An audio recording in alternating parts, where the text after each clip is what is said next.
Hi friends, welcome to our channel. సంచలనాలకు care of గా మారిన గ్లోబల్ స్టార్ రామ్ చరణ్ కథానాయకుడిగా స్టార్ డైరెక్టర్ శంకర్ దర్శకత్వంలో రూపొందిన భారీ బడ్జెట్ చిత్రం గేమ్ చేంజర్.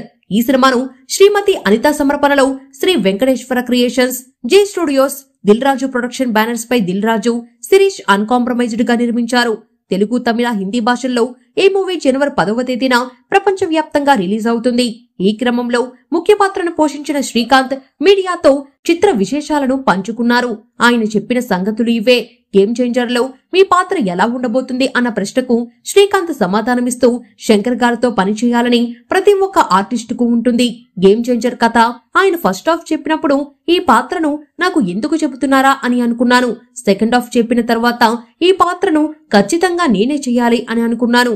నా క్యారెక్టర్ అంత బాగా ఉంటుంది. గెటప్ కూడా చాలా కొత్తగా ఉంటుంది. ఈ ప్రోస్థెటిక్ మేకప్ కే 4 గంటలు పట్టేది. నేను ఇంతవరకు ప్రోస్థెటిక్ మేకప్ వేసుకుని నటించలేదు. కానీ అలాంటి మేకప్ ధరించి నటించడం చాలా కష్టం. చెమటలు పట్టినా మేకప్ మారిపోతుంది అని అన్నారు. అలాగే శంకర్ గారి పనితనం గురించి నేను కొత్తగా చెప్పాల్సిన పని లేదు. ఆయన చాలా సహనంతో ఉంటారు. అనుకున్నది అనుకున్నట్లు వచ్చే వరకు టేక్స్ తీసుకుంటూనే ఉంటారు. ప్రతి క్యారెక్టర్ ను ఆయన నటించి చూపిస్తారు. గేమ్ చేంజర్ లో నా పాత్రలో అన్ని రకాల ఎమోషన్స్ ఉంటాయి. చాలా సస్పెన్స్ లు ఉంటాయి. అవన్నీ చెప్పొద్దని అన్నారు. గెటప్ వేసిన వెంటనే ఆ క్యారెక్టర్ తాలూకా షేడ్స్ అన్ని వచ్చేస్తాయి. నా పాత్ర చాలా కొత్తగా ఉంటుంది. సినిమాకు చాలా ముఖ్యమైన క్యారెక్టర్. ఇంత మంచి అవకాశం రావడం నా అదృష్టం.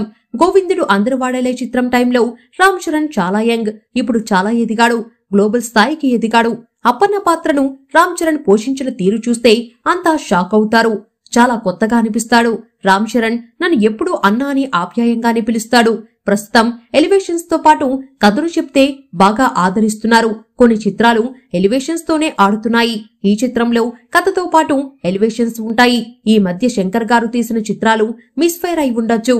కానీ ఇది మాత్రం అస్సలు మిస్ఫైర్ కాదు. ట్విస్టుల మీద ట్విస్టులు ఉంటాయి.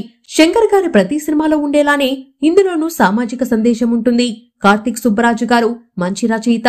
ఆయన రాసిన కథ శంకర్ గారికి చాలా నచ్చింది. అందుకే సినిమాను చేసేందుకు ముందుకు వచ్చారు. దిల్ రాజు గారు కూడా ఖర్చుకి ఎక్కడా వెనుకాడలేదు. ఈ మూవీకి సీక్వెల్ వంటివి ఏమీ ఉండవు అని తెలిపారు శ్రీకాంత్. ఈ వీడియో కనుక మీకు నచ్చినట్లయితే లైక్ చేయండి. మరిన్ని అప్డేట్స్ కోసం మన ఛానల్ ని సబ్స్క్రైబ్ చేసుకోండి. Thank you.